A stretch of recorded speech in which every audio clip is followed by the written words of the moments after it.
Welcome to the ISSL Library's Top 10 Games, where we take you through arguably the 10 best games in ISSL history through its first 12 years. The rankings are decided entirely by the opinions of ISSL historian Joseph Keller, that's me, and was also influenced by the input of players all around the league. So how did we do it? What makes a game a top 10 game anyway? Well, first, it must be a competitive game with universal legitimacy and all sides believing the game was fair. It must accentuate and adhere to the spirit of the league. It must live up to the hype, if there was any. And finally, it must have been influential. So let's walk down memory lane and begin our list of the top 10 games in ISSL history.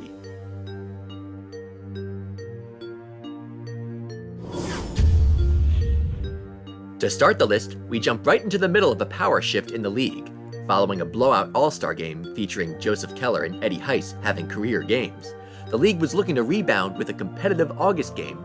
We had a lot of originals retiring or moving away, like your Scott Longs, David Sellivers, Akiyoshi Shimizu's, and the league was kind of moving into this second era where it was becoming less Irvington focused. And the hope was to have Luke Celano and Manny Figueroa take on Mikey Mataro and Alex Zucchini in the second annual ISSL CS. But Manny declared ineligible, and with no one else comparable willing to captain, Ben Fraudinelli was able to get Season 2 and 3 veteran Matthew Anzano to come out of retirement for one game, and to be on the captain roster with Luke Celano.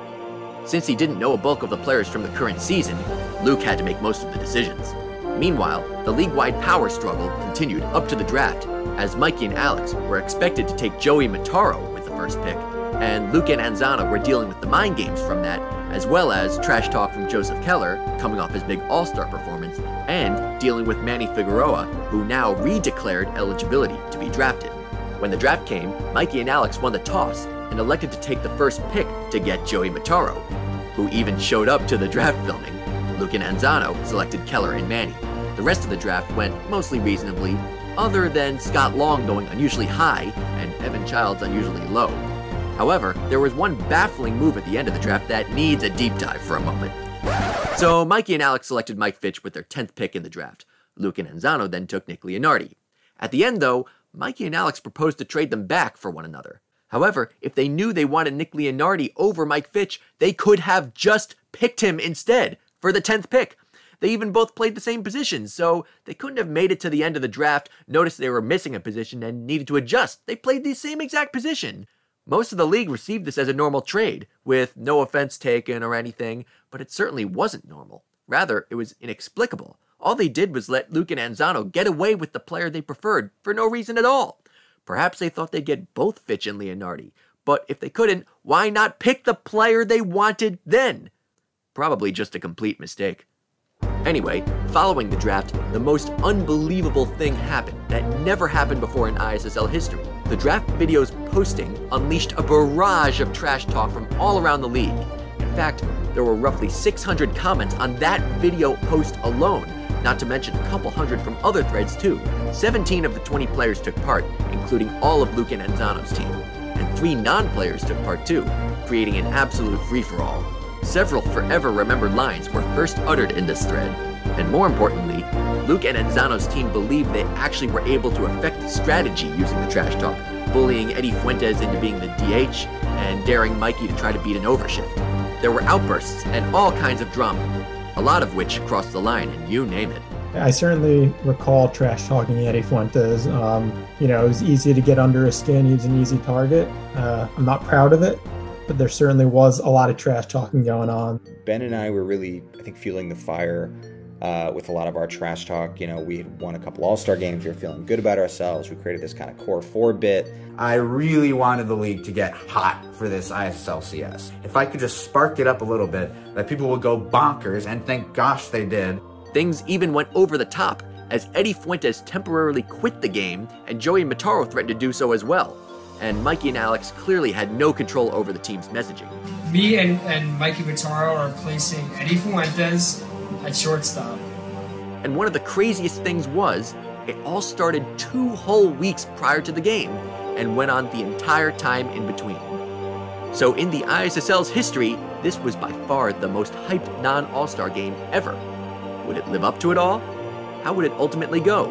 Well, on game day, Edow Short no-showed, so both teams approved Patty Wooten of replacing him. The series was set up as 3 7-inning games, the first of which was at Memorial, and the remainder at Scenic 1. Mikey and Alex's team was home for games 1 and 3, if necessary.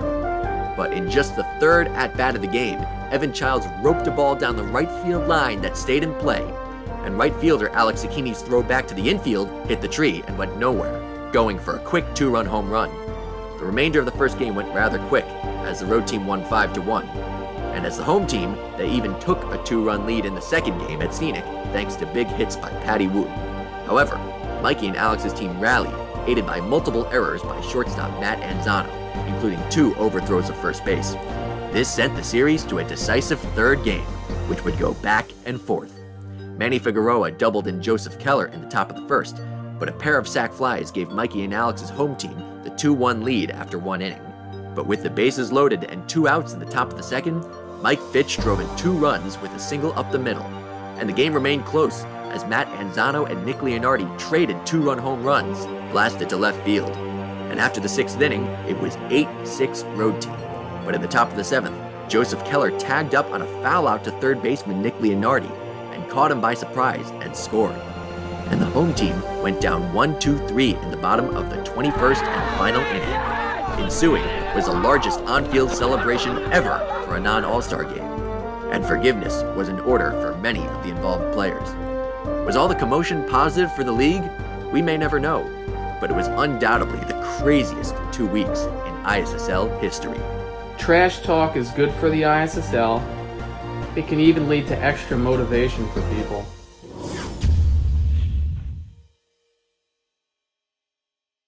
The ISSL was perhaps in its prime midway through Season 3, with many players in anticipation for the All-Star Game coming up in 1 week's time.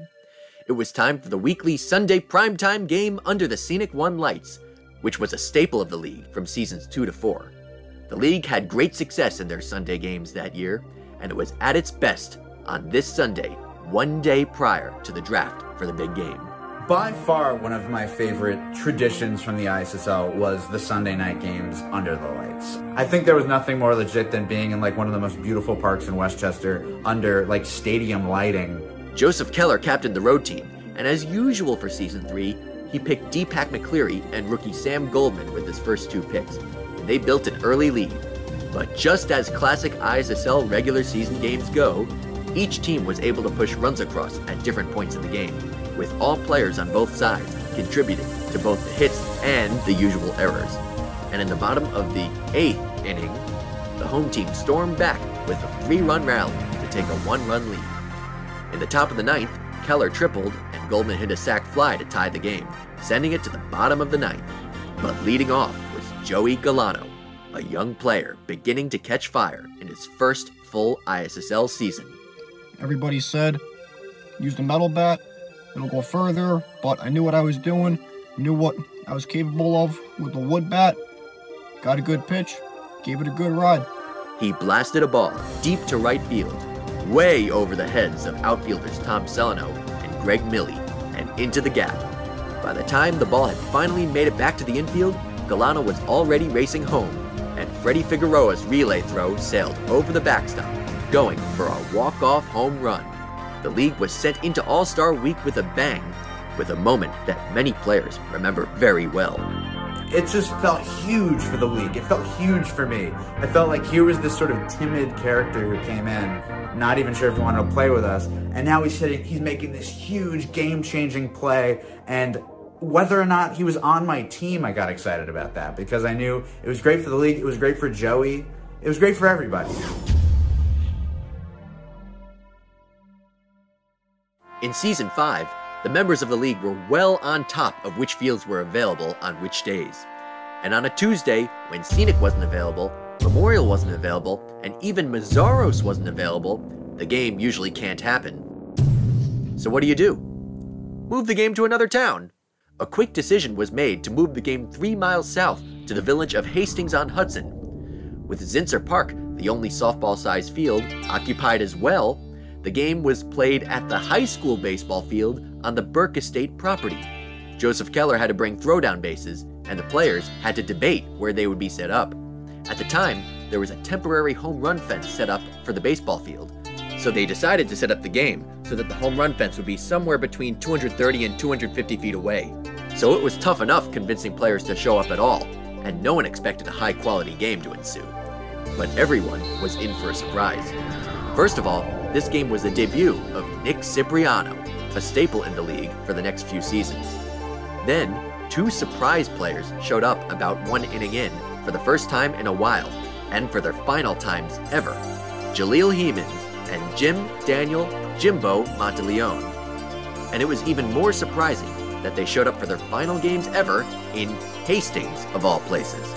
Also, Andrew Harkness was in the peak of his ISSL career, and he was on the mound for the road team for the whole game, and the game immediately turned into a defensive battle, which made Harkness seem very valuable on the mound. For the home team, Eddie Fuentes notably insisted on playing right field, confident that he would excel in that position, and prove all the doubters from the previous year wrong. This experiment provided mixed results though, as he made some plays, but struggled on other plays. But there were 3 big moments from this game that will forever be remembered. First, Jeff Friedlander, playing third base for the road team, snagged a line drive to his left with a full jump and dive, a play that had never been made before and never again to date. Makes me think back to the captain, David Wright. Shout out to spinal stenosis. But yeah, I have the game-worn shirt right here and glove from that diving catch at third base. Later in the game, with the home team trailing, Mike Russo was the first player to blast a fly ball towards the fence in left field. But outfielder Joey Mataro ran back, jumped on the fence, and reached over just in time to rob the home run. This play reminded the league of Evan Child's Season 1 robbed grand slam off Joey's bat, but Evan had time to camp under it, making Joey's play far more impressive. I remember robbing Mike Russo's home run in Hastings. I remember everything that involves me crashing into a fence. Then, in the bottom of the 8th inning, with the home team trailing 8-3 and a runner on, Mike Russo blasted another moonshot, this time down the left field line, and this time it cleared the fence and just stayed fair for an approximately 260-foot home run. But interestingly enough, 8-5 would remain as the final score. But the league was stunned to see a high-quality game in a situation where at least 16 people had to travel to a confusing field 2 villages away. But it was such a classic game that when the same situation arose the next week, the league played yet another classic game at the Burke Estate.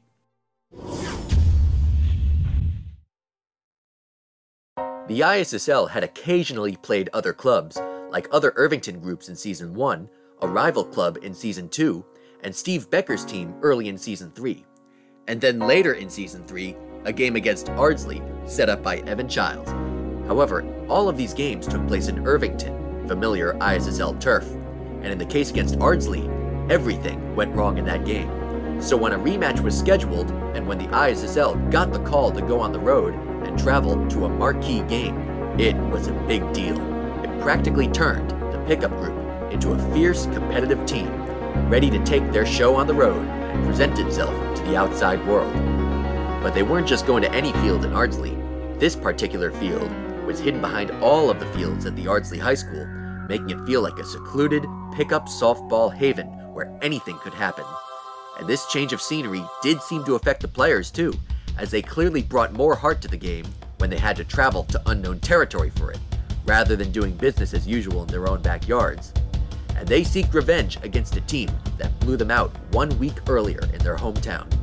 They brought more focus and brain into the game from the first pitch this time, with Joey Mataro creating the lineup and positions, and they were able to neutralize their opponent's power-heavy lineup, positioning the defense optimally for every batter, and taking disciplined at-bats and swings.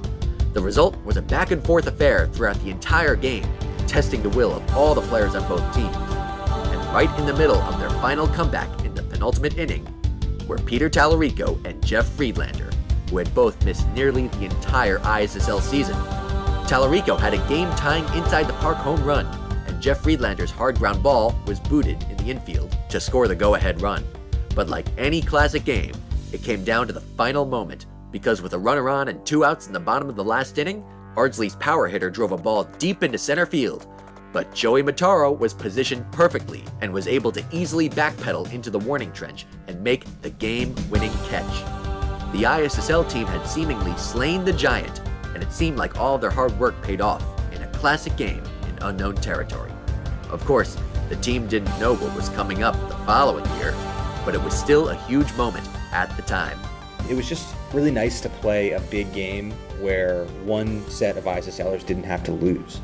You know, we put so much on our games that losing an All-Star game or a CS could be catastrophic. So the fact that we could go out there and everyone wins and revels in that victory over another town was really nice. For several years now to this point, the idea of big games were quite diluted. The previous 2 seasons had 3 games with draft videos beforehand, and the league's power players were all trying to cherry-pick their specific game and matchup that they wanted. For instance, for the past 2 years, Joey Mataro solely wanted to captain the ISSL CS and auction games, despite them not having the same historic precedent as the All-Star game. Also in play, Joseph Keller had been cherry-picking his own matchups, wanting to take on Manny in Season 5 and Evan and Mikey in Season 6. But now, all the parties were able to negotiate a matchup between Keller and Mataro, with Eddie Fuentes remaining on the docket as Keller's co-captain, while Alex Sakini abdicated his duties as Joey's co-captain. Also, this was during Season 7, which was the beginning of a decline for the league, as only 8 regular season games took place beforehand, and only a total of 10 took place the whole year. So there were no other big games to compete with this monumental event, and perhaps the most intriguing matchup was born. The league had evolved so much. We'd gone from being this casual pickup league to being like an organization, to having a huge roster of videos and draft videos and draft hype and years of arguments and friendships and players leaving and players coming back and comeback games and Calhoun games. By the 7th All-Star game, we'd essentially seen it all. Keller and Mataro were known for being revolutionary in strategy and execution throughout the history of the league, so everyone was in anticipation for their picks. Joey's first pick of Cormac Quinn was expected, but Keller and Fuentes for the second time in 3 years selected Tom Celano in the top of the draft with Mikey, and then Joey made a risky pick of taking Nick Panjwani 4th overall. For the first time ever though, Keller and Fuentes' draft consisted completely of all-star veterans, but for the second year in a row, 2 players dropped out and needed to be replaced. So into the game went Eddie Heiss and Ryan Kelly, the latter who was making his all-star debut, along with Plamen Nadanov. Joey interestingly chose to be the road team, despite losing the draft order coin toss. His team was able to put up 1 run in the top of the first, but the home team responded with 3 in the bottom of the inning and sustained a narrow lead for the first half of the game. But the road team was carried back into the game by their 2 top picks, Cormac Quinn and Nick Panjwani, who combined to go 10 for 15 with 7 runs batted in and 17 total bases, with Panjwani leading the way with 6 hits in 7 at-bats. The road team then caught fire in the 9th and 10th innings and took a 10-4 lead with just 10 outs to go. But then, 2 extremely costly misplays by shortstop Michael Saad left an opening just big enough for Evan Childs to cash in on 2 gigantic hits, driving in 5 runs in his next 2 at-bats, including one right after a big pitching change. It felt big. The at-bats were nerve-wracking, especially as the game was close. I knew I had to get a hit. I couldn't let Joey get me out. Even though I had given up plenty of hits during the game, I was still confident enough in my ability to win this game for our team. But my captain Joey had other reasons and took me out. And suddenly, it was the road team trailing by 2, going into the top of the 15th and final inning. And the 2 saviors from the team came through again, with Nick Panjwani delivering an RBI triple and Cormac Quinn driving him in with a single to tie the game. But disaster would strike the road team defense in the bottom of the inning. With Joey Mataro now on the mound, he had to place Michael Saad in center field, George Semetis at shortstop, and Michael Lagero at second base. And after getting the first 2 outs, 3 weakly hit balls to all 3 of those positions resulted in the walk-off run scoring on a pair of George Semetis errors off the bat of Evan Childs.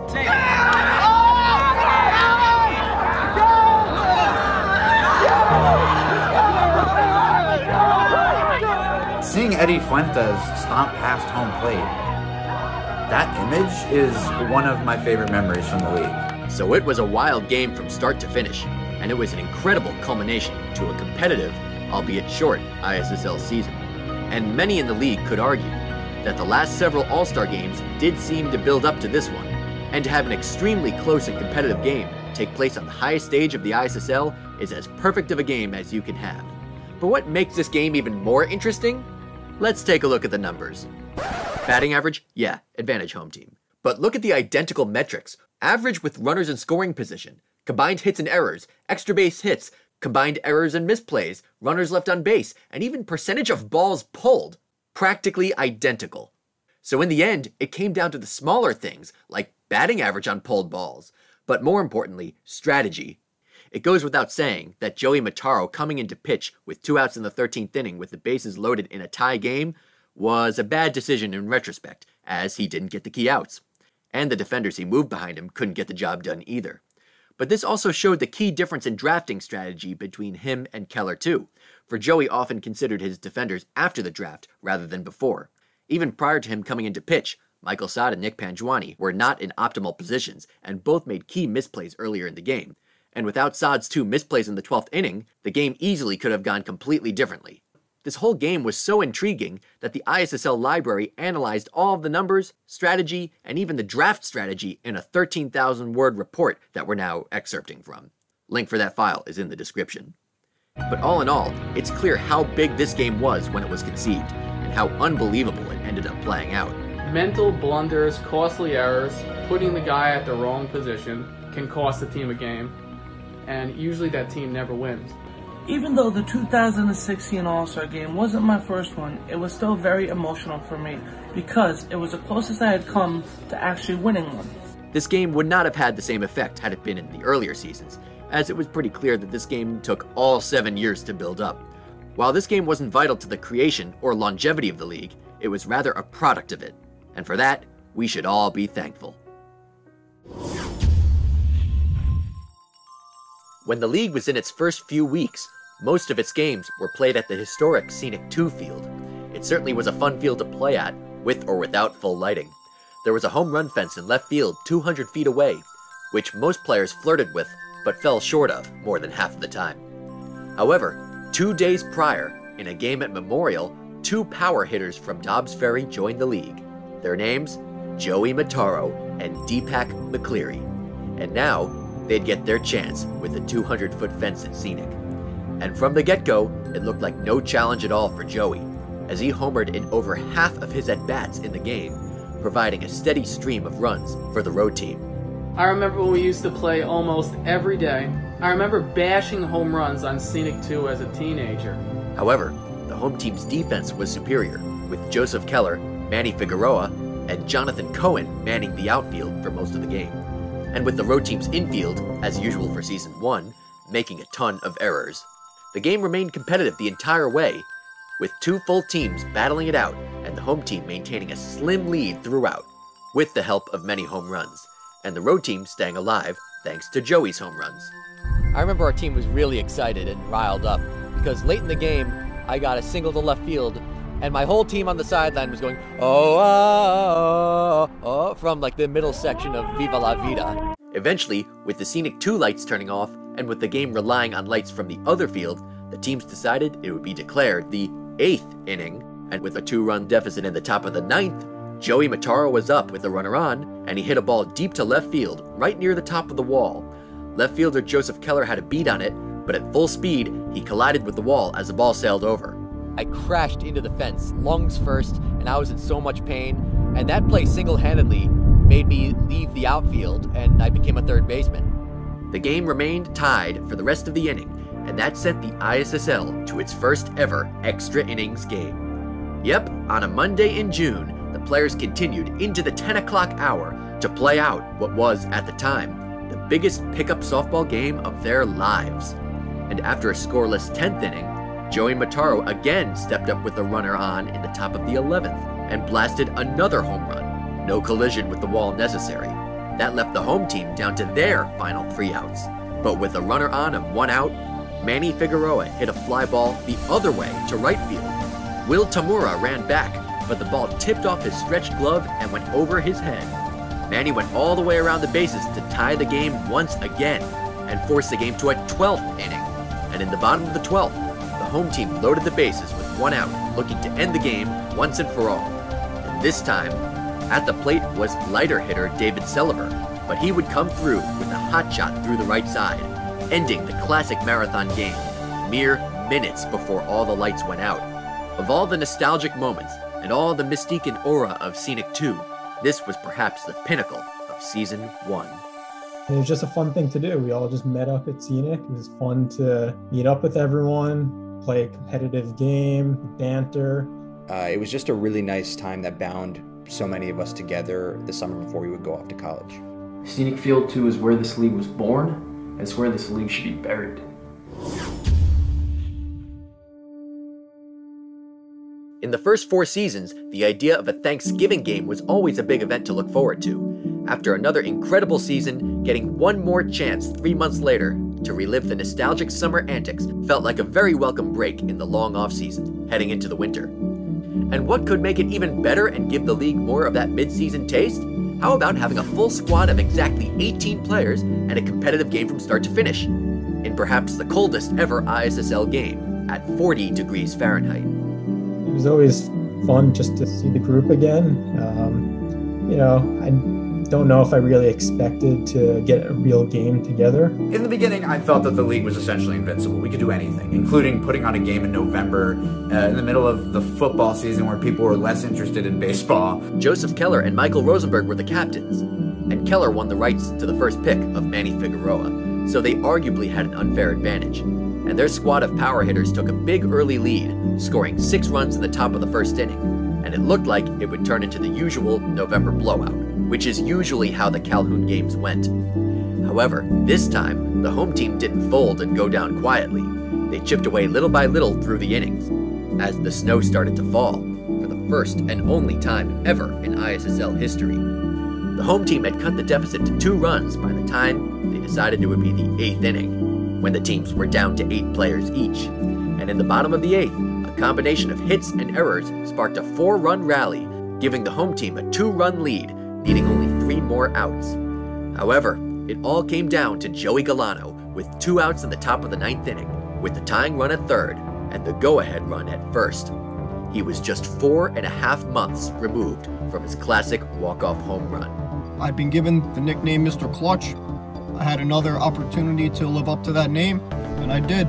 In the big moment, Galano ripped the ball into the right center field gap for another clutch hit, scoring both runners and giving the road team a 1-run lead heading into the bottom of the 9th. Sprinkling the Clutch label on him felt appropriate. Joey Clutch, let's go. The home team got the first 2 runners on base, but then a force out to third baseman Keller and a pop out to first baseman Galano set up Tom Celano in yet another big moment. And this was just 4 months removed from his big clutch hit in the All-Star game. But in his big moment, he hit a ground ball to shortstop that Nick Leonardi booted, loading the bases. This passed the baton on to Dobbs Ferry ISSL rookie Sam Goldman for the epic, decisive at-bat of the most epic Calhoun game ever.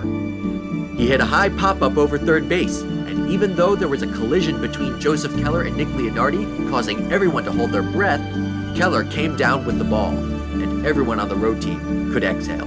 But everyone in the league could be proud that even in November, the ISSL could produce an unforgettable game, competitive to the final out. Happy Thanksgiving and a Merry Christmas from the ISSL!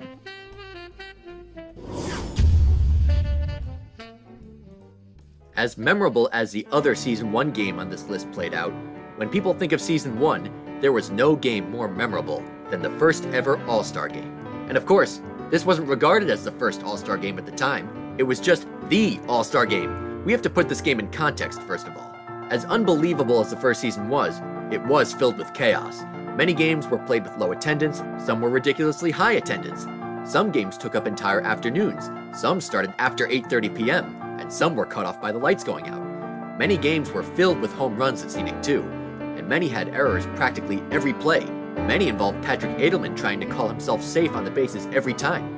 Many games had 1 or even 2 redrafts due to blowouts. Some were played on fields too big, like Memorial 1, and some were played on fields too small, like Eastfield.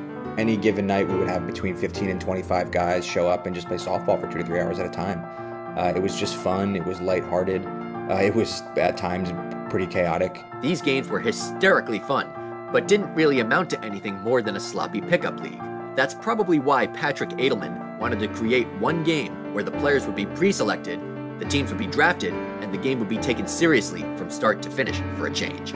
So, you know, a lot of the ideas, I think, from the ISSL and a lot of the ways that the ISSL has been presented over the last decade plus has been, wouldn't it be funny if we did something that is official in, like, the MLB, but did it for our softball league? Edelman attempted to orchestrate ballots with an online survey, which was open to the public to vote on. The 18 prospective players were voted on, as well as 2 captains, which he announced were Jeff Friedlander and Tom Seleno. However, after the players list was released, so came a flood of people saying they couldn't make it, or not RSVPing at all. The game was scheduled on a Monday night too, as there was no regular weekly schedule yet for the ISSL. Games were basically set up randomly, and this Monday night date might have affected the RSVPs as well. In the end, there were exactly 16 players able to play, and the draft was done in private, with Tom Seleno evidently having the first pick in a regular draft. I think the prospect of drafting a team of all-stars was the most exciting part for me, but then once we showed up to the field, all that mattered was just going home with the W. After the teams were announced, it seemed that Tom Seleno's West team was stacked, since it contained the 3 big Dobbs Ferry home run hitters of Joey Mataro, Deepak McCleary, and Eddie Fuentes all together. This combination usually resulted in a redraft during the regular season. So many players still didn't buy into the concept of this supposedly competitive game. I thought it wasn't really going to be a serious event. It was just going to be a joke, and that's kind of how it started. However, when the teams arrived to the field, Edelman did not give up on his endeavor to create a special game. He brought a whiteboard with the lineups and inning-by-inning line score, had Steven Brancato come to take pictures, announced the lineups, had the lineups stand on the foul lines during the intros, and then had Joseph Keller sing the national anthem, which ended up becoming perhaps the most viral and comedic moment in the ISSL's opening season. And just like that, everyone felt the significance of the game that was about to unfold. I think the team that Tom drafted was, expected to win the game pretty easily. So, when Jeff's team actually got out to a pretty significant lead, I think all of a sudden the game became serious, or at least we took it seriously. As the game progressed, it pretty much summed up the entire ISSL season. Home runs early and often, with Joey Mataro almost a shoo-in for hitting one out over the 200-foot fence.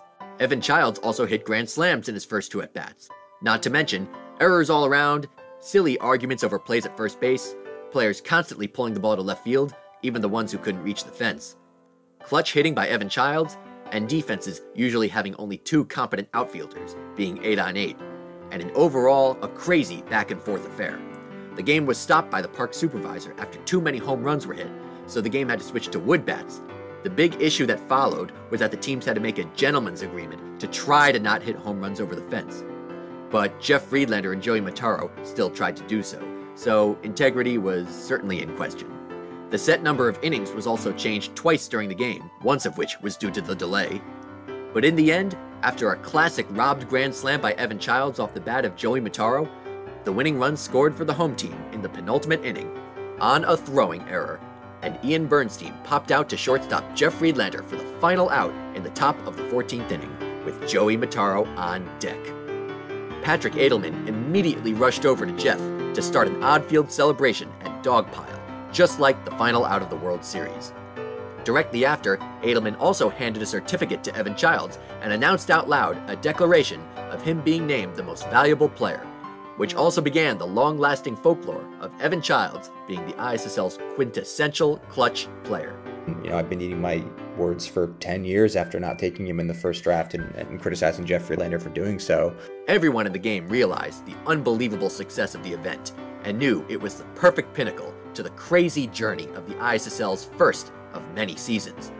And 13 of the 16 players returned for All-Star games in later years. Even though we did lose that game, our team, and it crushed me, it hurt, I never underplay the significance of the game just because I didn't come out on top. I just look at it as this sort of watershed moment for our league that really took it to a new level. It was our pivot from being a league that had absolutely no structure whatsoever, it had a Facebook group, to a league that suddenly had an all-star game. There might have been one more game in the season until it faded away, as many of the founding members were headed off to their first year of college. But since the All-Star Game was the last game of the unforgettable season for many of the players, it left a taste of nostalgia and a burning desire to someday come back and do it all over again. Home of the brave!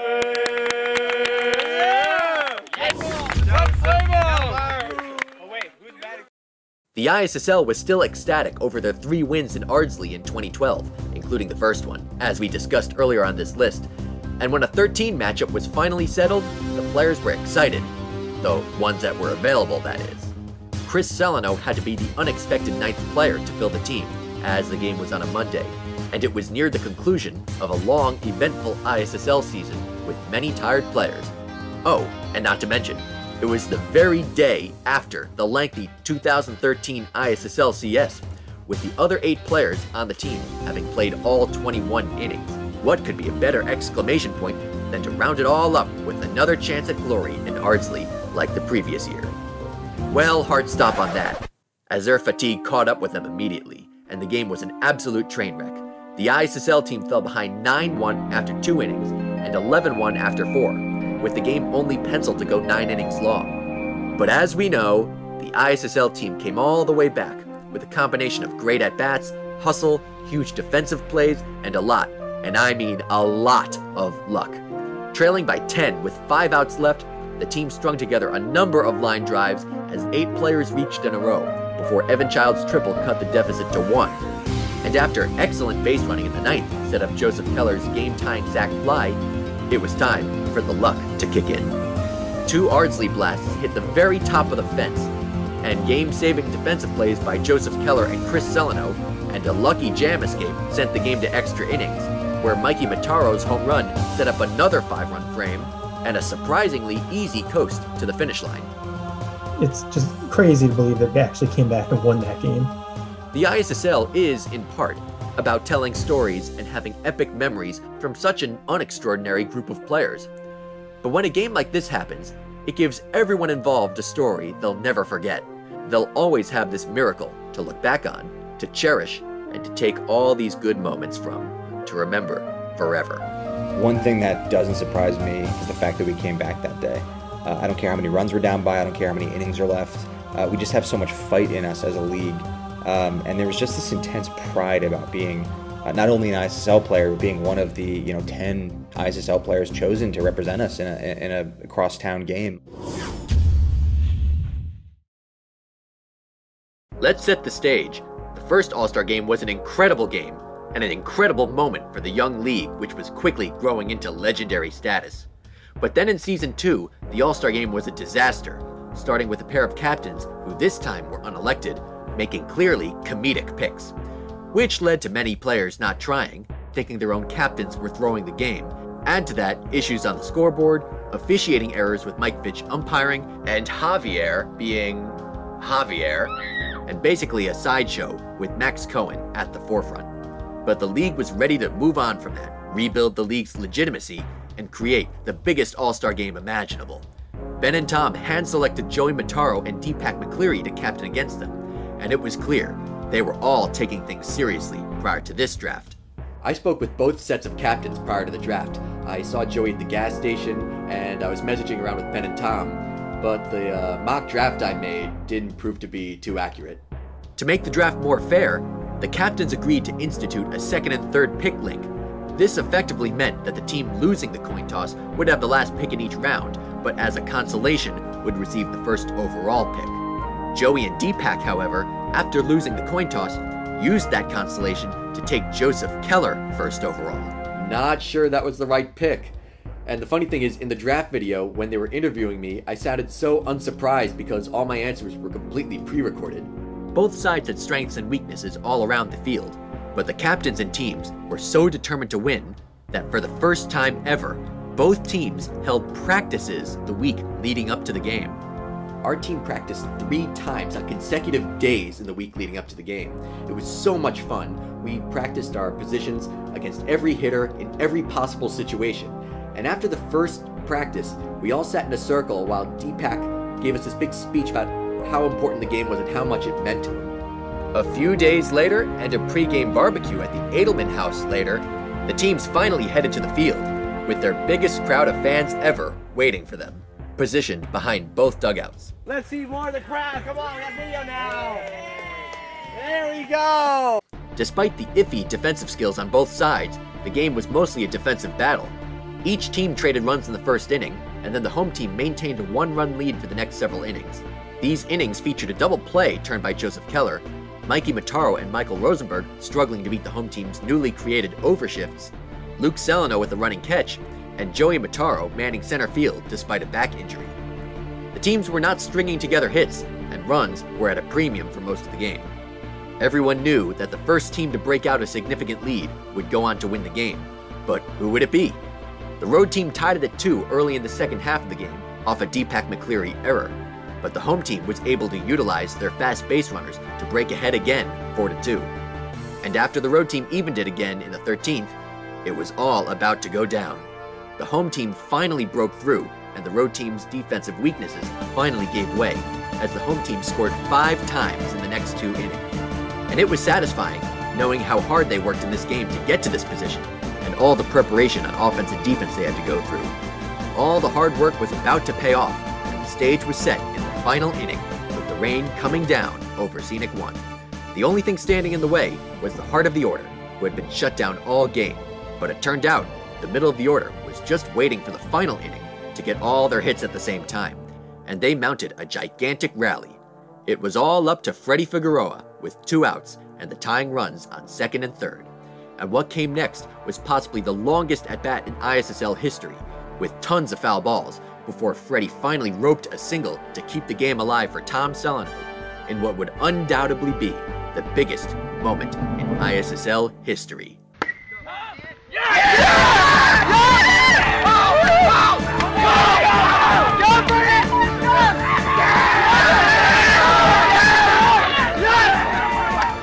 My ego wants to prop it up because I was the person that had the go-ahead hit at the end, but when you look at it on paper, it was just this massive moment.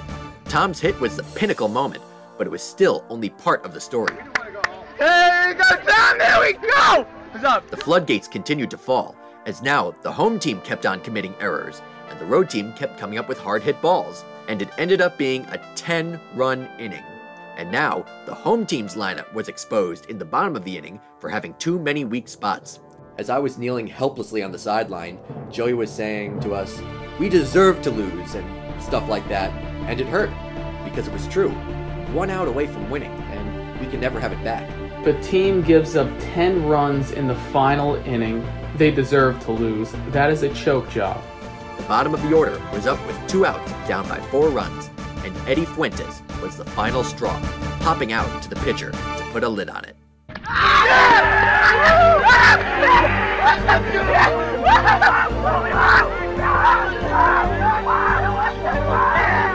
It was absolute elation and utter heartbreak in the same game.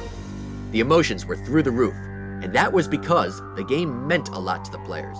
I think it just spoke to how impactful the ISSL could be emotionally and how much it could all mean to us. I just thought it was an incredible moment that I really won't ever forget. I still think it's the most incredible game we ever had. Without a doubt, the greatest moment in ISSL history. Nobody made any money. No one achieved fame or fortune. No one went to Disney World. Yet, this game meant everything to them. It is a testament to the league and to the people therein that they could all buy in and collectively make just a regular game truly meaningful.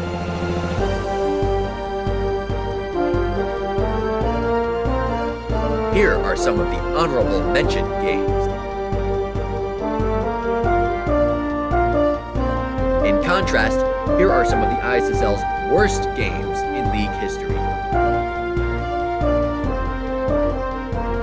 What are your top 10 ISSL games? What are your favorite memories? Let us know in the comments. Are you dissatisfied that all the games on this list are from 2016 and earlier? Well, do something about it. Come to the games, set up a game, recruit your friends, and hype up the league and the ISSL brand. There are countless more legendary stories we can still create, so come be a part of it, and let's make it happen. Thanks for watching.